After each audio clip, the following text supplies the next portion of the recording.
ओए 100 रुपए दे मेरे। 1 मिनट रुक। ओए 100 रुपए दे मेरे। 1 मिनट रुक, 100 रुपए दे मेरे। 1 मिनट। ये ले 100 रुपए दे इसको। ये ले 100 रुपए तेरे। ये ले तेरे 100 रुपए। ये ले तेरे 100 रुपए। चल भाई मेरे वापस कर। हाँ ये ले। गोलमाल है भाई, सब गोलमाल है। दोस्तों आम का सीजन आ रहा है।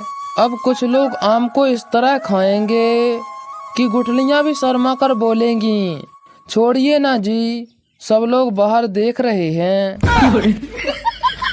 दोस्तों जो लोग सुबह लेट उठते हैं वो आलसी नहीं होते, उनके सपने बड़े होते हैं, देखने में टाइम लगता है। अब जैसे मुझे ही देख लो।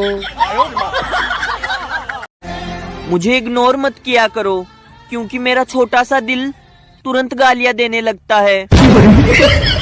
क्या आप भी फोन की मदद से पैसा कमाना चाहते हैं? अगर हाँ तो बेच दो फोन अभी और लग जाओ काम धंधे पर। शक्ल देखिए अपनी। शक्ल बावली, हमारा आधार कार्ड भी ना खो गया है। कब लगी तुम्हें चोट? 24 घंटा पहले। अच्छा एक बात बताइए, ये डॉक्टर का डिग्री आपने घूस दे के लिया है क्या? क्यों? नहीं, चोट लगा है सर पर और जांच रहे हो पेट पर।